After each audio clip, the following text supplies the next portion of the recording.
11h04 sur Alger 3, madame, monsieur, bonjour.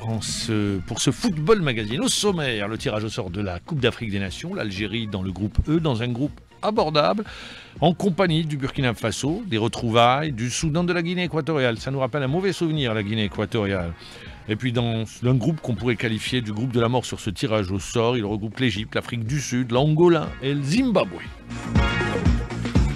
Amin Meslouk, candidat unique pour la présidence de la Ligue professionnelle de football, il nous fait un état des lieux.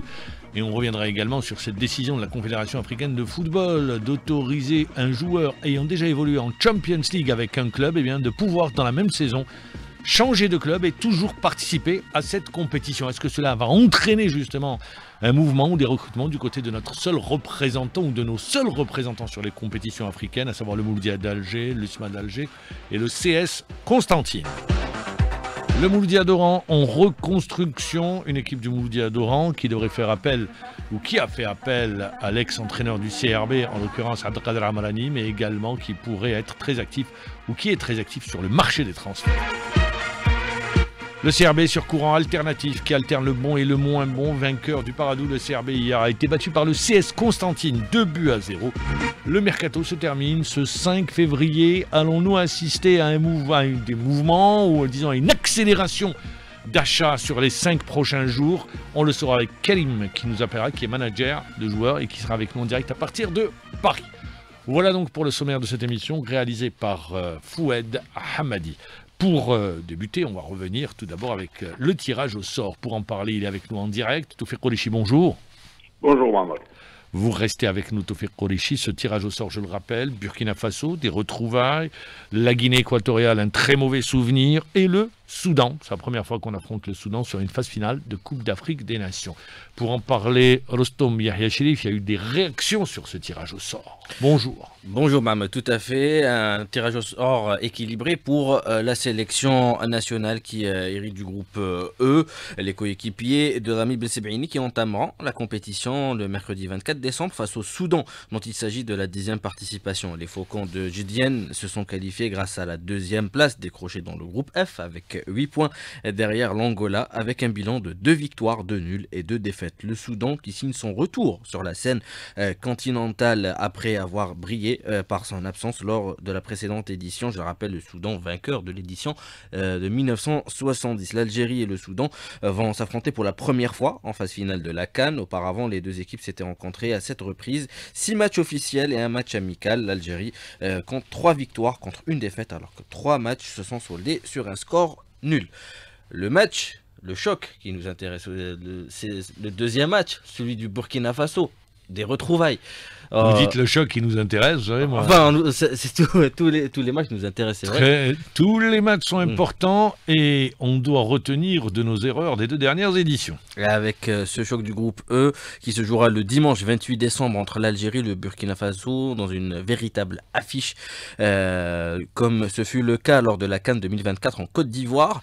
Les Algériens vont retrouver de nouveau sur le chemin les étalons au stade de la Paix à Bouaké. Les Verts ont arraché le nul 2 buts partout dans les ultimes minutes de la partie, qualifiée en terminant 2e du groupe L avec 10 points derrière le Sénégal. Le Burkina Faso, dont ce sera la 13e participation, représente un adversaire coriace pour les coéquipiers du capitaine Riyad Mahrez. L'Algérie n'avait pas battu le Burkina Faso dans les 3 dernières confrontations, les 2 matchs des éliminatoires de la Coupe du Monde 2022 et la phase finale de 2024 lors de la phase de groupe. Sur ce tirage au sort, sur les objectifs des étalons et sur le tirage au sort du groupe, on va écouter le capitaine du Burkina Faso, l'attaquant de l'Ajax Amsterdam, Bertrand Traoré. C'est un tirage assez équilibré. Ça aurait pu être pire, on aurait pu tomber sur de plus grosses équipes. Quand on parle d'une CAN, on parle des méritants. Voilà, chaque équipe qui arrive à une CAN, ça veut dire elle a mérité sa qualification. Je pense qu'on a un groupe où il va falloir encore rester sérieux, se battre pour se qualifier. Et le plus important, je pense que c'est nous-mêmes, c'est à nous d'arriver à cette CAN-là prêt à tous les niveaux et pour pouvoir aller chercher nos objectifs. Cette CAN qu'on achète depuis tant d'années. L'objectif a toujours été de gagner la compétition. Je pense qu'on n'est jamais parti à une CAN et en se mettant dans la tête à ne pas la gagner. L'objectif c'est clair, on va se donner les moyens, on va continuer à bien travailler dans le club pour arriver prêt, bien affûté, arriver en un groupe pour cette CAN. Les deux équipes algériennes et burkinabé s'étaient rencontrées auparavant à 23 reprises dans 3 matchs officiels. D'autres retrouvailles avec cette fois la Guinée équatoriale qui constitue également un très mauvais souvenir en Coupe d'Afrique des Nations de 2021 qui avait mis fin à la série d'invincibilité des 35 matchs sans défaite de la sélection nationale. On les retrouve après quelques mois seulement puisqu'ils étaient dans le même groupe que nous lors des éliminatoires de cette même édition de la CAN 2025 où l'Algérie avait battu les Équato-Guinéens à Oran 2-0 avant d'aller tenir en échec leur adversaire 0-0 à Malabo. Sur ce tirage, le niveau du groupe et les objectifs de l'équipe, on va écouter l'entraîneur équato-guinéen Juan Micha contacté par Hamza Rahmouni. Ces 2 cylindrés qu'on a trouvés dans le tir au sort sont 2 les grands potentiels au niveau du football africain, au niveau du football mondial. Nous respectons tous les 2 sélections-là qui sont les bons joueurs. On espère que le football maintenant montre tout ça dans le terrain. Nous, on est un pays qui n'a pas favori dans le groupe, mais on respecte à tous qui sont là.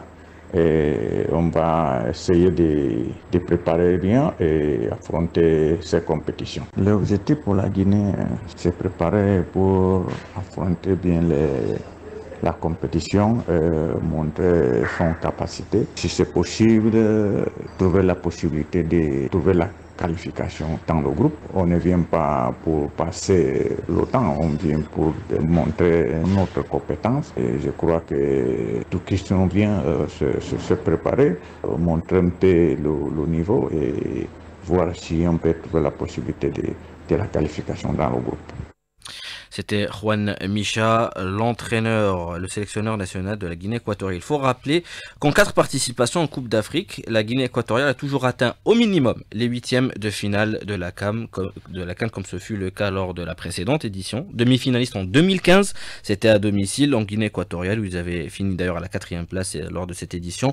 Et 2 fois quart de finaliste en 2012 et 2021. Algérie et Guinée équatoriale, ça sera le 31 décembre. Et ce sera la 4e confrontation entre les 2 équipes avec un bilan d'une victoire pour chacune des 2 formations, alors qu'un match s'est soldé sur un score de parité. Très bien, on peut regretter que du côté de la Fédération algérienne de football, on n'ait pas organisé une conférence de presse au retour de Petkovic sur justement ce tirage au sort pour en savoir un peu plus. Donc on n'a pas de déclaration du côté de notre équipe nationale. Les autres groupes, rapidement. Le groupe B, un groupe, comme vous le qualifiez, du groupe de la mort, pratiquement 7 fois champion d'Afrique. Les Égyptiens, les Pharaons face à l'Afrique du Sud. Ça c'est leur palmarès, mais ça fait longtemps qu'on les voit plus briller sur la scène continentale. La dernière fois c'était en 2010. L'Afrique du Sud, 96, vainqueur en 96, 3e en 2024. Pour leur retour après la chute de l'apartheid. L'Angola et le Zimbabwe. Dans le groupe C, le Nigeria, 3 fois vainqueur. La dernière fois c'était en 2013. Finaliste de la dernière édition. J'allais le dire, finaliste de la précédente édition face à la Côte d'Ivoire avec leur nouvel entraîneur, l'ancien entraîneur du Mouloudia d'Oran, le franco-malien Eric Schell, face à la Tunisie, vainqueur en 2004, c'était à domicile, l'Ouganda et la Tanzanie. Dans le groupe D, le Sénégal affrontera la République démocratique du Congo, le Bénin, le Botswana et le groupe F, aussi un gros... On peut qualifier le groupe de la mort également. Hein. La Côte d'Ivoire, tenant du titre, le Cameroun, 5 fois vainqueur de la compétition, la dernière fois c'était en 2017. Il y a eu beaucoup de confrontations entre les deux. Et le Gabon et le Mozambique. Merci pour voilà, vous connaissez les groupes, je sais que vous les connaissez, mais également sur les réactions après le tirage au sort. Il est avec nous, Toufik Koulichi. Toufik Koulichi, rebonjour. Toufik, si je dis c'est un groupe abordable, qu'est-ce que vous me répondez? Pas du tout. Je pense tout d'abord, en partant du principe que notre équipe nationale est en reconstruction, si j'ose dire, On rêve toujours et on vit toujours avec l'équipe de 2019. C'est complètement faux. Donc avec l'arrivée de cette nouvelle entraîneur et les joueurs, il est en train toujours d'essayer. C'est vrai qu'il a. Mais Taoufik, si je regarde l'ossature, c'est pratiquement à quelques exceptions près. Le milieu, il a changé, mais on regarde la défense, c'est quasiment la même. Il n'y a pas eu de gros bouleversements. Vous avez bien fait de citer le milieu de terrain. Le moteur d'une équipe, c'est le milieu de terrain. Donc c'est lui qui assure cette cohésion et cet équilibre entre les trois compartiments. Vous avez de très bons attaquants, vous avez une bonne défense qui résiste à l'adversaire. Mais en termes d'animation offensive et d'aller pour aller marquer des buts, il te faut un très bon milieu de terrain. Donc depuis un certain moment, nous sommes en train de constater que M. Petkovic est à la recherche du milieu idéal pour cette équipe nationale, pour préparer une équipe équilibrée sur ces trois compartiments. Donc, quand je dis en reconstruction, c'est vrai, en termes sur le plan de la cohésion entre les trois compartiments, on n'est pas encore arrivé à un stade où on va dire que notre équipe nationale, on a une équipe nationale cohérente, qui peut changer, élever le rythme à un certain moment, changer de tactique sur le terrain en même temps. Donc, il est trop tôt de dire que nous avons une grande équipe nationale, une équipe plus ou moins prête pour une compétition continentale. Je m'arrêterai à prête, justement. La Coupe d'Afrique des Nations, pour la première fois, on l'a avancé, ça sera entre 2025 et 2026, décembre 2025, et se terminera en 2026, janvier 2026. Je rappelle qu'il y a les éliminatoires de la Coupe du Monde, qu'il y a les compétitions de clubs, qu'il y a la Coupe arabe, qu'on va tomber sur une période d'été de mercato, qu'au mois de décembre à peu près, ça sera également une période de mercato d'hiver, et qu'il y a en été la Coupe du Monde également et les compétitions de clubs. Les joueurs vont être très sollicités et on est bien loin de cette Coupe d'Afrique des Nations pour pouvoir dire aujourd'hui sur l'état de forme, le groupe, les blessés. C'est un peu anticipé, non? Je pense qu'en dehors de la Coupe arabe, donc toutes les équipes et toutes les sélections sont au même pied d'égalité. Donc c'est les mêmes conditions pour toutes les équipes pour aborder cette compétition continentale. Mais je dirais moi, c'est beaucoup plus mieux d'aborder cette compétition au mois de décembre que de l'aborder en fin de saison. En fin de saison, nous allons nous retrouver avec des joueurs qui sont saturés. Fin de saison, c'était pas possible. C'était pas possible. Fin de saison, vous avez la Coupe du Monde. C'est la FIFA qui décide. D'accord. Moi, je parle pas de la Coupe du Monde. Je parle de l'état de forme des joueurs. En fin de saison, c'est très compliqué. Moi, je préfère qu'on joue cette compétition au milieu de la saison que de la jouer en fin de saison ou bien au début de saison. En début de saison, les joueurs, ils viennent de sortir d'une période transitoire, ils sont en plein période de préparation. En fin de saison, les joueurs sont trop sollicités. Et effectivement, comme nous avons la majorité des joueurs qui évoluent à l'étranger, donc ils sont très sollicités dans leur propre compétition. Donc on va se trouver avec des équipes, une compétition où la majorité des joueurs sont saturés. Et vous savez très bien qu'une compétition comme celle de la CAN ou de la Coupe du Monde, c'est du spectacle. Donc on ne va pas assister à un spectacle qui sera à la hauteur de cet événement. Mais également, les joueurs, on les met en porte-à-faux. Pourquoi on les met en porte-à-faux? Sur les top players, les top joueurs, ça pose pas de problème. Mais pour les autres, Taoufik Qureshi, moi je suis président d'un club européen, j'ai plusieurs objectifs. Je vais réfléchir à 2 fois avant de recruter un joueur africain. Tout à fait. Ça concerne directement les clubs. Mais vous savez très bien, Mohamed, que la compétition internationale, c'est-à-dire qui est organisée par la FIFA, on la met en priorité. Et laissez-moi vous dire, monsieur Mohamed Jebour, que la compétition continentale, surtout quand il s'agit de la compétition africaine, ce n'est pas un souci pour la FIFA. C'est vrai qu'ils aimeraient bien avoir une compétition d'un haut niveau, mais c'est pas un souci. Leur souci, c'est la Coupe du Monde et la compétition qui est organisée par la FIFA. Donc je pense qu'on doit s'adapter à cette situation et préparer notre équipe nationale pour qu'elle soit prête pour cette compétition. Il faut toujours retenir les leçons du passé.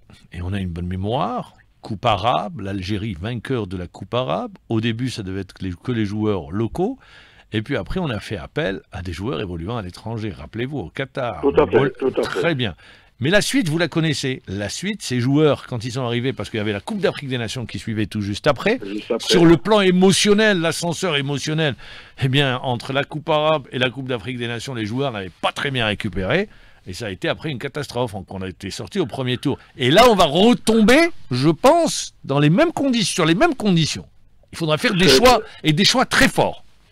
C'est vrai, nous allons faire des choix très forts, et nous allons calculer très bien, et le choix du joueur aussi, il doit être fait en tenant en considération la forme du joueur, tout d'abord dans son club, et puis je pense que nous avons des préparateurs physiques au niveau des sélections qui sont capables de programmer des séances ou de mettre un programme de préparation qui soit au top au jour J de la compétition. Donc, ils sont obligés de suivre la majorité des joueurs qui sont retenus dans leur propre club et voir leur niveau de forme.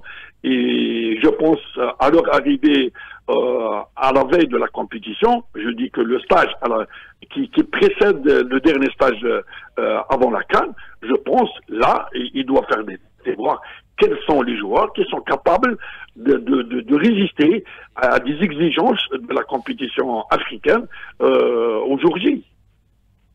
Très bien, je voudrais rester avec vous. Alors, les adversaires, on n'en a pas parlé. Le Burkina Faso qui nous réussit plus, rappelez-vous, on les a plus battus. Mieux, on a fait match lors de la dernière édition de 8 partout. La Guinée équatoriale, oh là là là là, la Guinée équatoriale, quel mauvais souvenir, quel mauvais souvenir. Ils avaient mis fin à cette série de 35 matchs.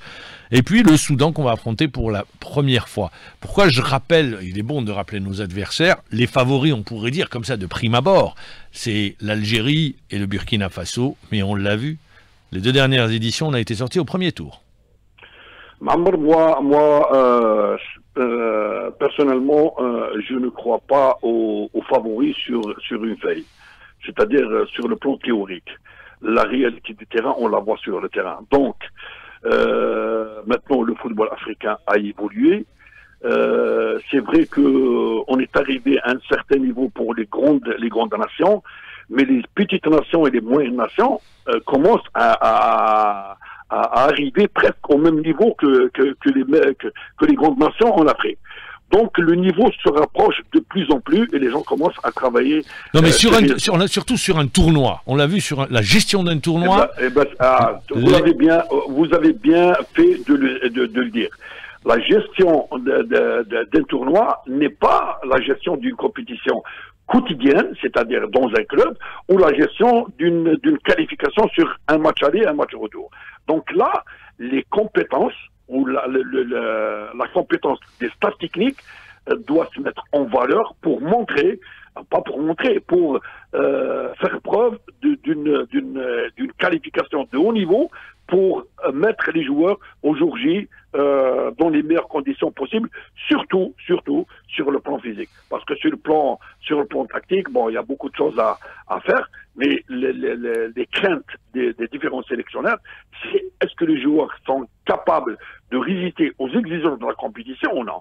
Donc là, il y a un travail très important des préparateurs physiques au niveau des sélections. Très bien, j'arriverai à cette question. J'ai dit, on n'a pas terminé les deux dernières éditions. C'est pas si vous permettez. Je termine juste, je rappelle ça. Oui. Sur les deux dernières éditions, on ne s'est pas qualifié pour les huitièmes de finale, c'est-à-dire qu'on n'a pas terminé ni à la première ni à la deuxième, mais également, on n'a pas figuré parmi les 4 meilleurs troisièmes. Donc c'est même ça, on n'a pas réussi à le faire. Mais je vous pose la question, avant de... Non, c'est moi qui pose les questions. On ne change pas de rôle. Allez-y. Je ne vais pas vous poser des questions, mais c'est une question que je pose à moi-même. Oui. On a fait des bilans des échecs des deux dernières compétitions pour connaître quelles sont les raisons qui nous ont poussé à sortir rapidement de cette compétition. Donc nous, en tant qu'observateurs... Peut-être sur celle du Cameroun, il y a dû avoir un bilan, mais sur celle de la Côte d'Ivoire, il n'y a pas eu de bilan. Ça, je vous le dis tout de suite. Donc je n'ai pas de leçon à donner, je pense que M. Petkovic doit se pencher sur les bilans de la dernière CAN pour connaître quelles sont les raisons qui nous ont poussés à sortir rapidement de cette compétition et ne pas répéter les mêmes erreurs.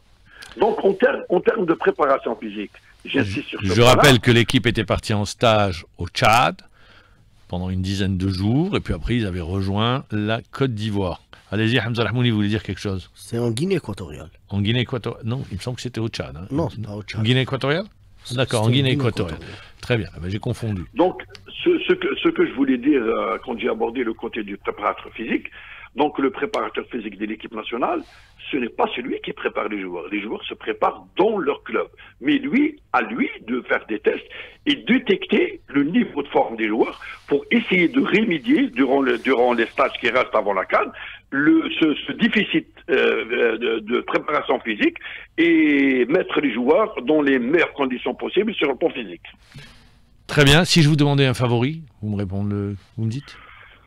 Ben, Ou il n'y a pas de favori? Moi je vois pas une équipe qui se dégage. Hein. Bon, il n'y a pas dans notre groupe, il n'y a pas vraiment. Non, mais sur la compétition. En termes de valeur intrinsèque, par rapport à l'effectif qu'on a sur la liste élargie, je pense qu'on est capable de mettre en place une équipe qui peut être favorite dans ce groupe. Dans ce groupe et sur la compétition, le Sénégal est en fin de cycle. On attendra de voir si la Côte d'Ivoire tiendra la route. Le Cameroun, dans quel état ils sont. Le Nigeria, avec un nouvel entraîneur, finaliste de la dernière édition. Voilà, et l'Afrique du Sud, moi je dis bien l'Afrique du Sud, j'ai bien aimé lors de la dernière édition cette équipe sud-africaine. Et peut-être des surprises, sûrement des surprises. Pour les équipes qui développent vraiment du bon football, c'est des équipes qui préparent, qui ont des joueurs vraiment de haut niveau, j'espère que les terrains seront dans de bonnes conditions pour que ces équipes, on assiste à un spectacle africain et aussi pour que les équipes qui développent du beau football seront à l'aise sur le terrain pour nous montrer un beau spectacle. Merci encore une fois et après on reviendra la semaine prochaine sur la saturation également concernant les joueurs sur la saison qui arrive, 2025-2026. Ça va être une très très longue saison avec la multiplication des compétitions. Merci Toufik Koulichi. Voilà concernant le tirage au sort. Je rappelle le groupe de l'Algérie, Burkina Faso, Soudan, Guinée équatoriale. On arrive au deuxième sujet de Football Magazine, c'est la candidature pour la présidence ou les élections pour la présidence de la Ligue professionnelle de football. Un seul candidat, voilà, un seul, c'est celui qui en assure le directoire actuellement, Amin Mesloug. Si vous ne le connaissez pas, Amin Mesloug était dirigeant à Ben Aknoun. Il a fait partie de l'équipe de l'actuel président de la Fédération algérienne de football. Puis, il y a eu le départ de Madouar et il a pris le relais en assurant le directoire. Et puis, plus personne ne veut se présenter. Il fait l'unanimité autour de sa personne. Et Hamza Rahmouni est parti à sa rencontre et il revient avec cette interview. Bonjour Hamza. Bonjour Mamag, l'Assemblée Générale élective de la Ligue de football professionnelle se tiendra le mercredi 5 février pour l'élection d'un nouveau président et du bureau de la Ligue pour le mandat 2025-2029. Ce sera donc le troisième président de la Ligue de football professionnelle après Feu Mahfoud Kakbadj et Abdelkarim Madouag. Alors, pourquoi il n'est pas le troisième, non? Vous avez oublié M. Ali Malek qui a assuré l'intérim. C'était Ligue nationale de football. Et M. Mchalala. Également Ligue nationale de football. Très bien. Donc pour la Ligue professionnelle. La Ligue de football professionnelle. La précision était importante. Oui, j'ai cité d'ailleurs. Non, mais merci, c'est pour ça. Moi, je vous pose. Si un auditeur écoute, il va se dire ah bon, qu'est-ce qu'il dit? Vous avez apporté la précision. Alors, Amin Mesloug, l'actuel président de la commission chargée de la gestion de la LFP, a déposé son dossier de candidature pour briguer un mandat à la tête de la LFP suite à la demande des clubs professionnels, comme l'indique l'intéressé lui-même, qui parle également de son programme. On l'écoute. J'ai déposé mon dossier au niveau de la Ligue professionnelle pour ma candidature. Cette motivation est survenue sur la demande des 16 clubs pratiquement, qu'ils ont montré leur intérêt ensemble commun pour développer davantage le football professionnel et aussi la motivation du grand travail qui est en train de se faire au niveau de la fédération. À leur tête, Monsieur le Président de la Fédération, M. Walid Saadi, qui est en train de tracer une feuille de route pour le réel développement du football professionnel et même l'amateur. Donc tous ces paramètres m'ont conduit à déposer ma candidature. Alors, quelles sont les grandes lignes de votre projet ? Sans rentrer un peu dans le détail, il y a un programme que j'ai préparé qui va être transmis aux membres de l'Assemblée générale de la Ligue professionnelle dès demain, c'est-à-dire après les délais réglementaires. Donc on va parler un peu des grandes lignes. C'est un plan d'action qui va s'étaler sur 4 années. Donc on va parler du planning et calendrier des compétitions. On va parler aussi du développement et diversification des partenariats. Aussi, on va parler sur l'accompagnement des clubs, de nos clubs, c'est-à-dire dans le championnat et les différentes compétitions, notamment les compétitions africaines. Aussi, il y a le dernier point, le 4e, c'est tout ce qui est challenge. On parle de l'aspect de gestion administratif et aussi l'aspect financier pour encourager, c'est-à-dire nos clubs et les rendre très, très solvables sur le côté administratif et financier. Monsieur Meslouk, une fois que vous serez élu à la tête de l'ALFP, est-ce que vous allez avoir des priorités ou bien vous allez carrément mettre en place votre programme pour exécution? Vous savez, cette période de gestion, on va dire transitoire, ça nous a permis de faire plusieurs constats et même envisager des solutions réelles et immédiates. Donc, si bien sûr, Rabbi subhanahu wa ta'ala, Inch'Allah, on va directement commencer à appliquer un programme bien ficelé. Et aussi, on va aller par priorité, comme vous avez bien dit. Tout d'abord, on va essayer de terminer le championnat dans les meilleurs délais. Pourquoi? Parce que on veut que la prochaine saison, au moins, commence la fin août, dû qu'il y a des échéances à l'international de notre équipe nationale. Par rapport à ça, on veut, c'est-à-dire commencer le championnat le plus tôt possible pour donner plus de temps à nos clubs et même je dirais pour ne pas cumuler trop de matchs en retard comme on a vu la phase aller. Mais je vous dis la priorité c'est de ficeler le championnat et le calendrier et aller sur un autre aspect que j'y tiens beaucoup, c'est tout ce qui est marketing, tout ce qui est développement, merchandising, donc tout ça, il faut qu'on essaye de ramener une plus-value à notre championnat professionnel et notamment à nos clubs. Vous avez évoqué la période transitoire que vous avez gérée. Alors, quels sont les enseignements que vous avez tirés durant cette période-là? Elle était très, très bénéfique. On a vu une collaboration vraiment impeccable de nos clubs et de leurs dirigeants. C'est-à-dire la volonté maintenant, elle est de développer, d'aller vers l'avant, d'appliquer le programme, on va dire, tracé par la Fédération algérienne de football pour développer le football professionnel.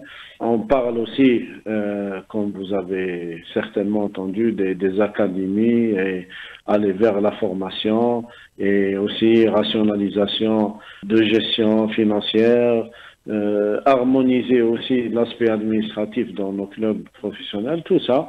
On n'oublie pas aussi l'utilisation de la VAR cette année qui a fait beaucoup de bien à notre championnat et pourquoi pas généraliser la VAR dans tous les stades et tous les matchs de championnat. C'est un peu l'objectif pour la phase retour ou carrément la prochaine saison. Vous avez évoqué les matchs en retard. Ça a été tout le temps le problème récurrent en Algérie depuis de très longues années. Par exemple, en cette fin de phase aller, est-ce que le nombre de matchs en retard ne vous a pas gêné? Non, on le savait très bien parce que c'était un peu prévisible dû que les clubs étaient partie prenante de la décision, c'est-à-dire ils avaient un peu le choix de jouer leur compétition internationale avec, on va dire, un peu de souplesse. Mais après, on s'attendait à qu'une trêve soit pleine de matchs retard.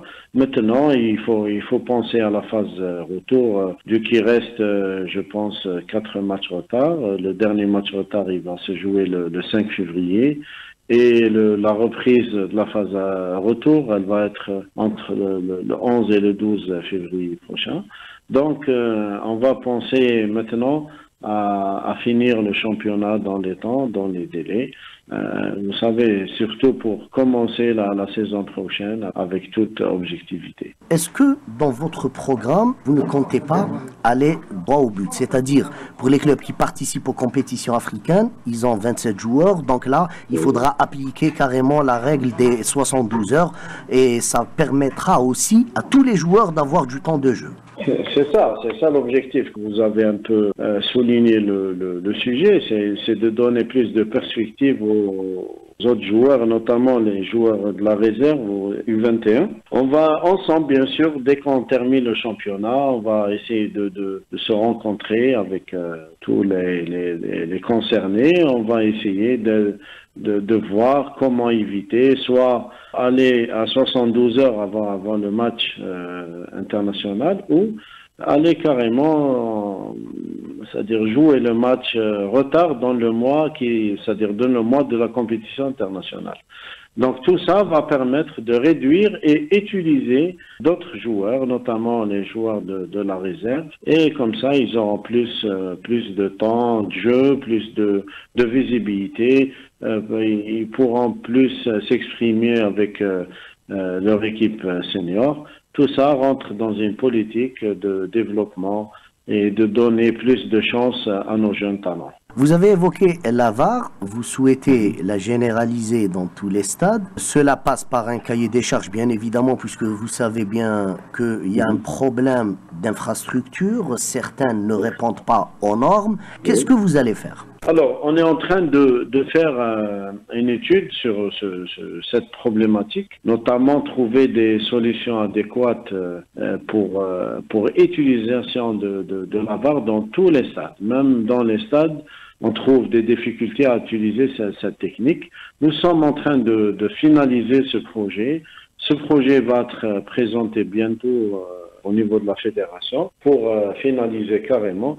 Et je vous dis, l'objectif c'est d'aller avec tous les matchs du championnat avec la VAR. C'est notre défi et notre objectif. Ce sera à partir de la saison prochaine? Nous, ce qu'on va faire, on va essayer pour appliquer ça. Déjà, on va augmenter la phase retour, le nombre de matchs. Et après, aller carrément sur la saison prochaine, que tous les matchs soient utilisés avec la technique de la VAR. Très bien résumé la situation, on l'a très bien compris. Il avait pris le train en marche, donc terminé la saison dernière le championnat. Cette saison également l'une des priorités parce qu'on est sur une saison charnière, parce que ça va jouer des éliminatoires de la Coupe du Monde, il ne faut pas qu'on prenne de retard. C'est bien, faire jouer les 72 heures, ça permettra à tout le monde de jouer et surtout de donner du temps de jeu. En revanche, les gros dossiers, il en a parlé, il les a effleurés, le gros dossier, c'est le financement. Le financement, bien évidemment, puisque la Ligue est chargée d'aller trouver de l'argent, ça passe par les droits télé, ça passe également aujourd'hui par ce qu'on appelle le streaming, ça passe également sur les plateformes. Donc tout ça, il va falloir le développer. C'est également, il y a les orientations qui ont été données par le président de la République et qui doivent être appliquées à la Fédération algérienne de football, mais comme la Ligue, rappelons-le, gère par délégation de la Fédération algérienne de football. Donc, il y a l'harmonisation de la gestion des clubs de tous les clubs, ça c'est la première des choses. La deuxième des choses, c'est développer également un modèle de gestion concernant les clubs, et puis il reste comment aller vers le merchandising, développer le merchandising. Vous savez qu'aujourd'hui, un club ne peut pas vendre un maillot, parce qu'il n'a pas le droit. Il n'a pas le droit, ce qui n'est pas normal. C'est tout ça. Donc, c'est vraiment tout un dossier que devra porter monsieur Mesloub, qui est candidat à la présidence de la fédération, de la Ligue professionnelle de football. Mais on aura l'occasion de le retrouver. Élection le 5 février. Bon, il sera élu. Il est seul candidat, c'est à la demande des clubs. Donc c'est lui le futur président. On va pas attendre le 5 pour dire que c'est le président de la Ligue. On va passer maintenant à un club. Le Mouloudia d'Oran. On n'en parle pas beaucoup du MCO. Il y a une période de transition. Je le rappelle. Et puis il y a eu un entraîneur qui les a lâchés en cours de route. Il a eu une belle proposition. Il a rejoint le Nigeria, Eric Schell. Et une équipe en reconstruction, une équipe qui aspire déjà à se stabiliser avant d'avoir d'autres ambitions et pourquoi pas jouer les premiers rôles. Pour en parler avec nous, le président du conseil d'administration, M. Chekib Romari. Bonjour M. Chekib Romari. Bonjour, Maman Jabour, merci pour l'invitation. C'est nous qui vous disons merci d'être avec nous. Est-ce que j'ai bien résumé la situation quand je dis que vous êtes sur une période de transition? Oui, exactement. Comme vous le savez, ça fait quand même 30 ans que le MCO a souffert de la mauvaise gestion, on va dire, sans réclamer quelqu'un, mais... Il y a une réalité, là, il y a une réalité. Ils ont plus joué le maintien que le titre. Exactement. Donc là, la société mère, Iproc, a racheté le MCO, donc suite à une instruction des pouvoirs publics. Donc nous, on a pris le MCO au mois de septembre 2023, et puis là, on a quand même fait le maintien l'année dernière. Le regretté Bouzidi avec le regretté Bouzidi. Avec le regretté Bouzidi, vous avez assuré le maintien. Il a débuté la saison. Exactement. Il a débuté la saison. Puis après, il y a eu son remplacement par Shell qui a eu une proposition de l'équipe nationale du Nigeria. Et voilà, donc là, actuellement, on est jusqu'à... Là, c'est Amrani qui devrait prendre le relais. On va pas se... pour l'instant, officiellement, il n'y a rien du tout. Donc, officieusement officieusement, on attend qu'il soit libéré. Donc, voilà. Il n'est pas encore libéré du club. Inch'Allah, il sera avec nous.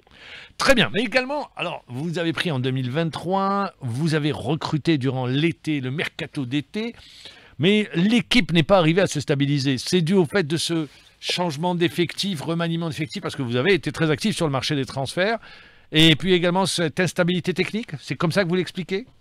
J'explique ça par un changement déjà. On a recruté 12 joueurs, donc c'était quand même un remaniement complet, presque complet de l'équipe, à 50% de l'équipe. Donc là, il y a une période de transition. On a quand même commencé, débuter le championnat pas mal, mais sur les matchs à l'extérieur, on ne réussit pas à récolter des points. Donc voilà, on essaye. Je pense que c'est tout à fait normal. On essaye ça va venir. Comme vous l'avez bien dit, c'est une équipe en reconstruction. Donc, et je pense que ça va venir. On va essayer à la phase retour de corriger nos erreurs de la phase aller. Très bien, mais également, très bien, maintenir le MCO en Ligue 1. C'était l'objectif, il a été atteint la saison dernière. Vous dites en reconstruction. Oui. Mais le MCO, ce n'est que l'équipe première ou il y a d'autres projets qui accompagnent l'équipe première? Actuellement, il y a toutes les autres catégories. On a même signé actuellement les licences pour les U13 qu'on n'avait pas. Donc, il y a l'équipe féminine qui est en cours. On va essayer je vais être plus précis sur ma question. Oui, allez-y. Est-ce que aujourd'hui, du côté du MCO, on travaille sur l'une des recommandations qui a été donnée, je le rappelle, au plus haut niveau de l'État, c'est d'investir sur la formation, et vous avez compris où je veux aller, sur un centre de formation ou un centre d'entraînement? Comme vous le savez, comme on a repris le MCO, on n'avait rien du tout, donc il n'y avait même pas une passation de consignes entre l'ancienne équipe dirigeante et nous. Donc on a essayé déjà l'année passée, c'était très difficile. On a essayé de maintenir, et c'est pas facile, pour gérer toute une équipe, pas seulement l'équipe senior, mais toutes les autres catégories. Ah non, vous êtes arrivé, Iproc, si vous êtes arrivé dans une période très compliquée. Ça il faut le reconnaître. Très compliqué. Il faut le dire, c'est très compliqué. Mais maintenant, on essaye de suivre les instructions des plus hautes instances, c'est faire une académie. Donc, on est en train de travailler dessus. En parallèle, il faut toujours maintenir les autres catégories en stabilité. Donc, on essaiera de suivre les instructions qui nous ont été... Donc, le projet du centre de formation, pour le moment, ce n'est pas d'actualité?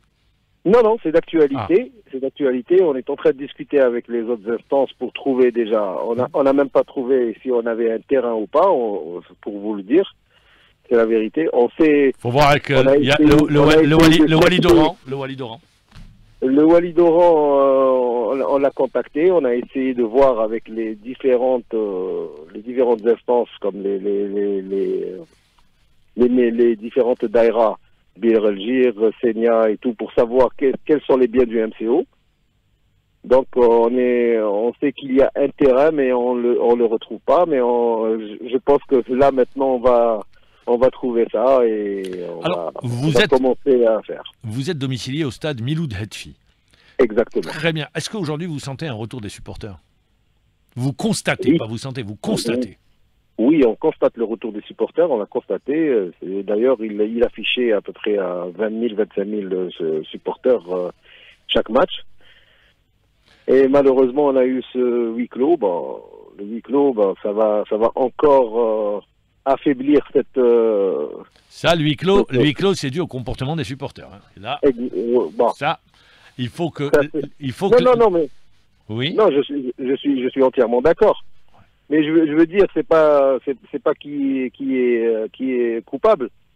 Le huis clos va un peu diminuer, c'est-à-dire cette ferveur des supporters à venir au stade.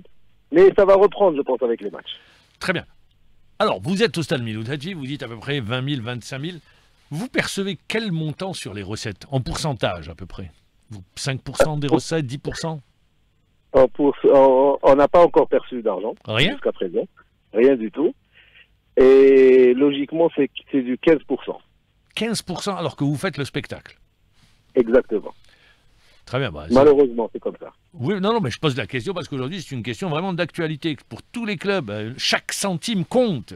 Chaque centime a son importance. Et c'est ce qui est très important, parce que là, c'est juste la société qui est en train de financer.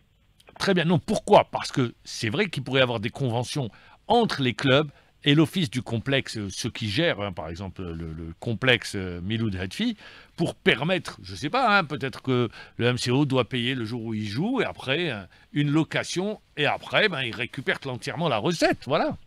On peut trouver des formules. Pour l'instant, on paye les entraînements, on paye toutes les infrastructures qu'on est en train d'occuper. Et on doit percevoir au futur 15% des recettes. Et d'ailleurs, je le rappelle, tous ceux, par exemple, qui achètent les billets, là, les clubs concernés par les billets sur Tadkirati, pour le moment, ils n'ont rien reçu. C'est également le même cas. Voilà. Exactement, c'est le même cas. Ouais. C'est le même cas pour l'ensemble des clubs.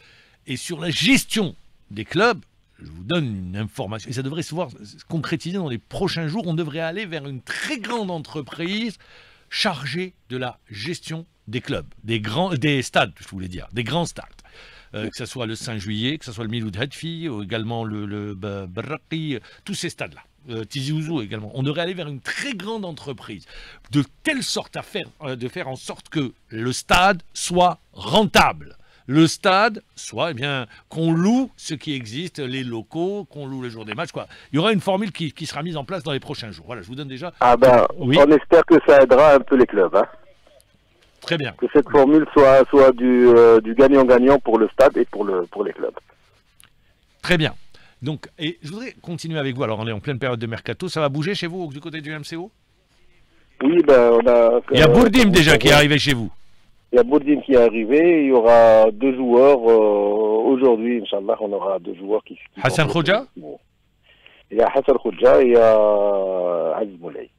Très bien. Et vous avez clos votre recrutement ou vous dites oui, non? Pas encore. On attend peut-être 1 ou 2 joueurs encore. On peut pas avoir les noms comme ça pour les supporters? Non, personnellement, je ne les connais pas. On est en train à la recherche d'un bon attaquant et puis un défenseur, Inch'Allah. Et Amrani, ça sera un contrat de 6 mois, 18 mois? On essaiera de voir si on peut aller vers 18 mois, oui, pourquoi pas. Très bien, voilà, je voulais avoir la réponse. Alors, le MCO, prochain match, le hasard du calendrier, comme par hasard, le hasard du calendrier, le prochain match du MCO, c'est contre le CRB. Contre le CRB. L'ancien club de M. Amrani. Exactement, oui. Voilà, ça va être de belles retrouvailles. Merci, moi je vous souhaite bon vent. On espère également. Je rappelle que vous êtes le club phare de l'Ouest. Exactement, oui. Comme le disent si bien les Oranais, à l'ASMO, on prépare le bac, au MCO, on fait l'université, c'est l'université. On fait l'université, voilà. Mais ça c'était avant. Ça c'était avant. On essaie de retrouver cette dynamique d'antan. Eh bien, merci encore une fois d'avoir été avec nous en direct. Voilà, on a une meilleure idée, une meilleure photographie de ce club phare de l'ouest du pays, qui est le Mouloudia d'Oran, et la confirmation également eh bien, que Amrani, qui a quitté sans rien dire du côté du CRB, sans avertir, qui avait plié bagage, et finalement c'était pour rejoindre le Mouloudia d'Oran, où ça se confirme, et vous venez de l'entendre, de la bouche même du président du conseil d'administration, M. Chekib Roumari, le MCO qui a recruté sur une période de transition.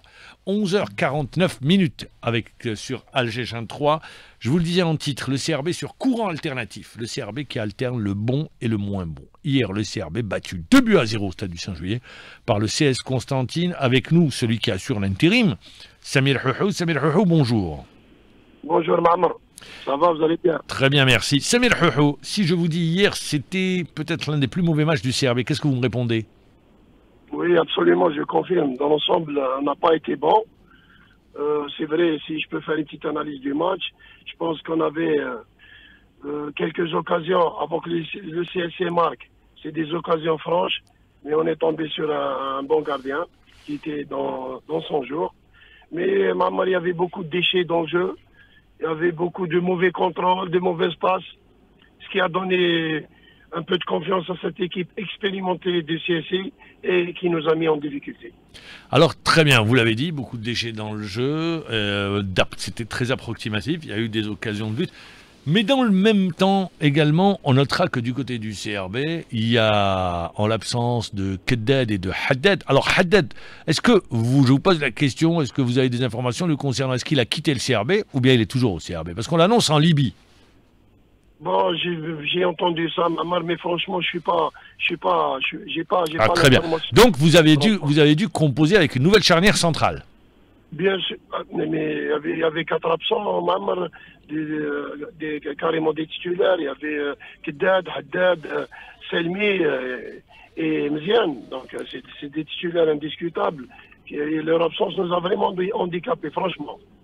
Alors, je vous pose également la question. Hier, Houhou a voulu jouer la sécurité. Il se dit, je prends un joueur expérimenté, Ben Ayada, au niveau de l'axe. Je ne fais pas jouer Bakour. C'est la réflexion. Comment vous l'avez faite? Il est intéressant de savoir. Ben c'est ça. C'est qu'on avait en face une équipe expérimentée. Donc, on avait besoin de joueurs expérimentés pour contrer cette équipe du CSC. Est-ce que vous n'êtes pas dit pourquoi? Moi, je pose la question chez les entraîneurs. Pourquoi vous n'êtes pas dit, allez, je vais tenter un coup de poker avec Bakour? C'est un match, c'est peut-être son match, il est jeune, il a 20 ans. Mais on ne veut pas en même temps. C'est vrai, Bakour, c'est un très bon joueur qui a un avenir judicieux, si je peux dire. Donc, mais Mamar aussi, comme je l'ai dit, on jouait contre des attaquants expérimentés et on ne veut pas, entre guillemets, le brûler. Donc on attend le moment propice pour qu'il puisse intégrer cette équipe définitivement. Très bien. Et on a vu les 2 buts qui sont arrivés sur la fin du match. L'un sur un mauvais contrôle, mais ça arrive, de Khassef. Et le deuxième avec une superbe construction également du côté du CS Constantine. Ouais. C'est ça, maman. C'est les 2 buts. Donc, oui. Bon, comme je l'ai dit, on n'était pas bon dans l'ensemble, mais on espérait on méritait au moins le match nul, maman. Vu la physionomie du match, c'est vrai qu'on n'était pas bon, mais on pouvait au moins espérer un point, vu les conditions, l'absence des joueurs, et en plus, je veux insister sur un point, maman. Ça fait plus que 2 mois qu'on jouait la succession des matchs. Les joueurs sont saturés, physiquement, mentalement, et ça se répercute sur le plan physique. Ça fait 2 mois avec les longs déplacements africains. Donc, vous savez, Mamar, que c'est pas évident, c'est pas facile de jouer chaque 4-5 matchs, plutôt chaque 4-5 jours. Ça fait 2 mois qu'on ce rythme infernal. Donc, alors, vous dites, très bien, mais dans le même temps, comme le dit, je pourrais vous répondre, vous avez 27 licences, vous pouvez faire tourner, vous dites non? Ben, c'est ce qu'on a fait. Très bien. C'est ce qu'on a fait, mais ça n'a pas donné grand-chose, franchement. Vous avez senti les joueurs affectés mentalement? Oui, c'est sûr. On sentait la nervosité. Est-ce qu'il n'y a pas une certaine fébrilité du fait, aujourd'hui, disons-le, de l'attitude du public envers ces joueurs? Est-ce qu'il n'y a pas un peu de fébrilité en voulant trop bien faire? Ben, je vous ai dit, on sent la pression.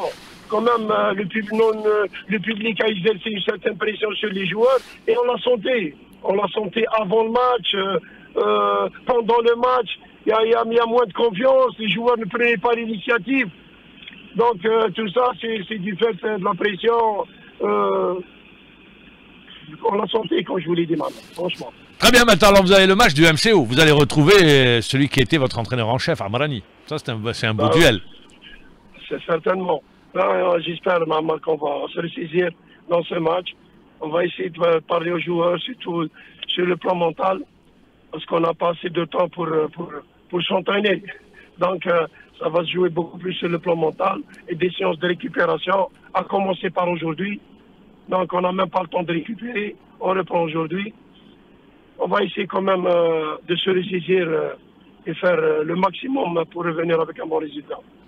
Merci d'avoir été avec nous en direct, Samir Houhou. Voilà, on a une meilleure idée, vous l'avez dit vous-même, beaucoup de fébrilité, les absences, puis également, face à une belle équipe du CS Constantine. On termine avec le mercato qui se termine le 5 février. Mais dans le même temps, on y a eu cette décision de la Confédération africaine de football qui a décidé hier, je vous la donne, la décision qui a modifié plutôt hier le règlement d'enregistrement des joueurs de la Ligue des Champions et de la Coupe de la Confédération, donnant la possibilité aux clubs de football d'enregistrer pour la Ligue des Champions et la Coupe de la CAF un joueur ayant participé à l'une de ces compétitions pour un autre club de football au cours de la même saison. Karim Fortas, manager, bonjour. Bonjour, maman. Est-ce que cette décision, cette modification apportée par la CAF va entraîner, je pense au Mouloudia, je pense au CSC, je pense à l'USMA, est-ce que ça pourrait les amener à aller chercher des joueurs ayant déjà participé à ces compétitions cette saison? Là, ils n'ont vraiment pas le choix, on leur met un cadeau sur la table. Ah, vous appelez ça un cadeau? Un cadeau, c'est clairement un cadeau. Ça veut dire aller chercher les joueurs qui vous intéressent, peu importe s'il a joué la Ligue des Champions, quoi. Parce que c'était un frein pour certains d'aller chercher un joueur qui avait déjà participé à cette coupe avec une autre équipe. Mais là, on est en train de leur dire, non, vous pouvez aller les chercher, allez-y. Très bien. Très bien. Dans le comité exécutif a également adopté une résolution prolongeant la date limite d'inscription des joueurs de la Ligue des Champions jusqu'au 28 février. Mais dans le même temps, en Algérie, on a limité, ou disons date limite, deadline, c'est le 5 février. Est-ce qu'on n'est pas en train d'handicaper nos clubs? Aujourd'hui, déjà, par rapport au nombre de joueurs étrangers en Algérie, déjà, on était sous handicap. On est à 5 aujourd'hui. On est à 5. Oui, non, on l'était. Ah. On l'était. Aujourd'hui, on ne l'est plus. Mais est-ce que réellement, aujourd'hui, les clubs en profitent? Ça, c'est autre chose. Est-ce que vous, pour vous, les clubs en profitent? Pour moi, non. Je ne vois pas un club qui en a vraiment profité. Qui a réellement 5 étrangers dans son équipe et 5 étrangers de valeur sûre. Un étranger de valeur sûre, ça se situe à sur quel montant? Mensuel? Non, en transfert, en transfert, à peu près. En transfert, il faut compter à partir de 800 000. 800 000 euros. Ouais. Et en salaire? En salaire, il faut compter entre 40 et 50 000. Très bien, 40 et 50 000 euros. C'est eux qui nous amèneraient... C'est le marché, hein. Ah oui, non, c'est le marché. C'est à 8 millions de dinars, à peu près. 8 millions de dinars par mois. Qu'on soit bien d'accord, c'est pas moi qui... Mais c'est pas vous c'est le marché, c'est les règles. Les règles. Alors, si vous prenez les grands clubs d'Afrique, oui. Si vous allez regarder, par exemple, je vous donne juste cet exemple, c'est un club que je connais assez bien, le Ahli d'Égypte. Oui. Si vous voyez les salaires qu'ils ont, les joueurs. Alors dites-moi, très bien. Donnez-nous, je ne vais pas vous demander les noms des joueurs, mais les salaires, ça se situe sur quelle fourchette? Un Égyptien, c'est-à-dire un Égyptien, il est toujours moins considéré qu'un étranger. Ça, c'est malheureux, mais c'est comme ça. C'est la réalité, la moyenne, à peu près. 40 000 pour un joueur égyptien. 40 000 pour un joueur égyptien. 50 000. En euros ou en dollars? Dollars en Égypte. Très bien, 40 000 dollars. 50 000, ouais. Et pour un étranger? Il faut compter entre 70 000 et 100 000. Voire un peu plus pour les... Salaire mensuel. Par mois. Ça veut dire on part sur du 1 million, 1,5 million à l'année. Très bien. Et par exemple, un joueur de l'Espérance? L'Espérance, c'est autre chose parce que un joueur de l'Espérance, en fait, en Tunisie, c'est des contrats un peu différents parce que c'est des contrats qui se basent aussi sur les objectifs, sur les rendements. Exact. Souvent, vous entendez un joueur qui va vous dire... La Ligue professionnelle essaye de mettre ce type de contrat en Algérie. Ils vont fuir, Mamar, les joueurs. Ah. Ça a le mérite d'être clair, hein. Merci, on se base sur votre expérience. Non, mais parce que... Pourquoi ils vont fuir? Pourquoi? Pour quelle raison? Parce que l'Algérie n'est pas un triangle, déjà. Très bien. Faut qu'on se dise les choses telles qu'elles sont. Aujourd'hui, si on reprend l'historique des joueurs étrangers qu'on a transférés d'Algérie vers d'autres grands championnats, ils se comptent peut-être sur une main. Oui, les deux mains, ça suffit. Oui. Voilà, ça suffit largement. Donc déjà, c'est pas un championnat qui attire, par son passé, par plein de petites raisons, petites mauvaises ou bonnes raisons, mais c'est pas un championnat qui attire. Et si on se met déjà à mettre des règles et des avenants dans les contrats, des choses qui n'attirent pas les joueurs ne viendront pas. Très bien, donc ça c'est très bien, vous avez répondu à la question. Donc vous avez donné une indication, alors je reviens à la date, nous le mercato se termine le 5, la CAF dit c'est le 28, on se met en difficulté là. On se met largement en difficulté, parce que les autres pays ils vont largement pousser leur mercato. Très bien, est-ce que vous pensez sur cette semaine, ça va bouger chez nous? Vous dites non, c'est calme? Ça va être calme, je pense hein, c'est un avis, ça va être calme parce qu'aujourd'hui sur le marché il n'y a pas réellement de joueurs. Si on prend les joueurs algériens, sans parler de joueurs étrangers, parce que si on veut un joueur étranger, on l'a, il suffit de payer, on l'a. Celui qui vous dit non mais machin, c'est qu'il a pris le mauvais canal, la mauvaise route, le mauvais chemin, mais non, on veut un joueur, on l'a par les moyens financiers et pas autrement. Adressez-vous à un manager sérieux. Voilà, c'est aussi simple que ça. Parce que vous pouvez aujourd'hui me raconter ce que vous voulez, mais non, un joueur, vous n'arrivez pas à le convaincre parce que nous sommes Algériens. Parce que là, on se parle entre Algériens, mais souvent on a tendance à raconter aux joueurs l'histoire de nos clubs. En fait, le joueur entre guillemets s'en fout. Très bien. Bon, moi je retiendrai ça, mais je reviendrai avec vous parce que le mercato se terminera le 5. On fera le point. Prenez acte vendredi prochain. Merci Karim Fertas d'avoir été avec nous. Merci d'avoir été avec nous en direct. On arrive à la fin de l'émission. À la réalisation, Fouad Hamadi. On participe à cette émission. Rostom Yahya Sherif, Hamza Rahmouni. Moi je vous retrouve cet après-midi dès 15h.